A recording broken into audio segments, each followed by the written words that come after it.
네, 여러분 제가 책을 썼습니다. 직장인의 자기 경영 비법을 담은 이기적인 새벽 출근이라는 책입니다. 이거는 직장인의 자기관리, 시간관리 비법서로서 제가 업무 현장에서 직접 실험하고 멘토링과 코칭을 거치면서 검증된 직장인의 성공 비법, 갓생의 비결을 담은 책입니다. 제가 작년에 시간을 내서 이 책을 짬짬이 썼는데 한 가지 프로젝트를 완수하는 과정에서 여러 가지로 느낀 점도 있고 또 영상 보시는 분들에게 도움이 될 만한 점들이 있을 것 같아서 책 집필 후기를 한번 말씀드려 보려고 합니다. 물론 저보다 훨씬 더 많이 쓰신 작가님들도 계시죠. 베스트셀러 작가님들도 많이 계시고요. 그분들은 글쓰기에 통달하신 분들이니까 저보다 더 전문적인 식견이 많으실 거고 여러 가지로 많이 도움이 되시겠죠. 그래도 첫 번째 책을 쓴 초보 작가의 경험담도 나름대로 도움이 되실 것 같아서 책 쓰기를 꿈꾸고 계시는 분들을 위해서 나름대로 소소한 팁을 드리는 것도 의미가 있을 것 같습니다. 저는 두 가지 측면에서 말씀을 드리고 싶었어요. 첫째는 방대한 프로젝트를 지치지 않고 수행할 수 있는 방법이 무엇인가, 그리고 아이디어를 어떻게 수집하고 발전해 가는가 하는 겁니다. 오늘 영상에서는 첫 번째에 대해서 이야기를 좀 드리고 다음 시간에는 아이디어를 수집하고 전개해 가는 과정에 대해서 이야기를 드려보려고 합니다. 제가 업무든 일상이든 프로젝트를 수행할 때 항상 쓰는 꿀팁이 있어요. 바로 쪼개기 기법입니다.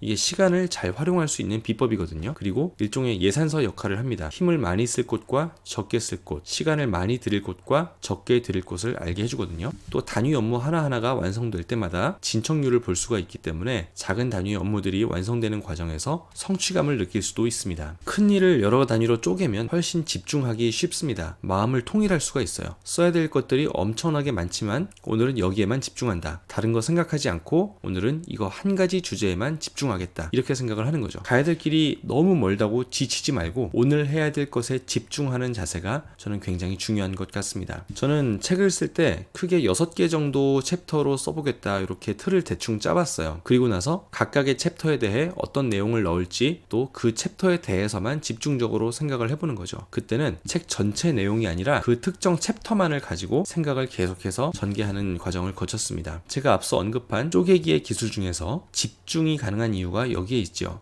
첫 번째 챕터의 내용을 구상할 때는 챕터 2, 3, 4, 5, 6은 완전히 나중으로 밀어놓는 겁니다. 실제로는 2개 정도 챕터에 대해서만 안테나를 세워두고 나머지를 쭉 밀어두면은 병렬 작업을 할 수도 있겠죠. 저는 그렇게 쪼갰어요. 6개 챕터마다 6, 7개 정도 꼭지, 그렇게 해서 총 40꼭지로 구성을 해봤습니다. 어느 정도 분량을 쓰면 되는지에 대해서 궁금해하시는 분들도 많이 계시고 저도 처음엔 이게 참 궁금했습니다. 보통 300페이지짜리 단행본이라고 하면 10만 자 정도를 쓰면 된다고 하더라고요. 그래서 저도 10만 자 정도를 타깃으로 잡아보았습니다. 기계적으로 40꼭지로 나누면 꼭지당 2,500자 정도 되겠죠. 한 꼭지당 2,500자인데 제 입장에서는 이게 너무 호흡이 긴 것 같더라고요. 그래서 꼭지마다 하고 싶은 이야기를 5가지 정도를 뽑아서 소주제 하나당 500자 정도를 쓰겠다 이렇게 계획을 세웠습니다. 전체 10만 자 또는 A4 용지 100장 이렇게 하면 기가 질렸는데 그냥 하루에 500자라고 생각하니까 큰 부담이 없더라고요. 마감 시간을 정해놓고 스프린트 하듯이 마구 달리면 빨리 끝나기는 하는데 매일매일 그렇게 할 수는 없죠. 그래서 일단 최소한으로 하자 이런 생각을 많이 했던 것 같습니다. 여기에 대해서는 탄력적 습관이라는 책에 나온 플렉서블한 목표 달성 기법에 대해서 다시 설명할 기회가 있을 것 같습니다. 핵심은 장기 프로젝트를 시작할 때 빨리 끝내 치우겠다 이런 생각보다는 한 걸음 한 걸음 천천히 가야지 이렇게 생각하는 게 좀 더 지속하기 쉬워지는 것 같습니다. 너무 목표점을 자주 쳐다보면 한참 멀게만 느껴져서 지금까지 내가 걸어온 발자취가 과소평가될 수 있습니다. 하루에 500자만 쓰면 언젠가는 목표에 도착할 테니까 걸어온 발자국의 누적치, 야 벌써 이만큼 썼구나, 이걸 좀 더 누리면서 한 걸음 한 걸음 가보면 좋겠습니다. 제가 책을 쓰는 과정에서 겪었던 출간 경험담에 대해서는 몇 개로 나눠서 좀 더 이야기해볼 기회가 있을 것 같습니다.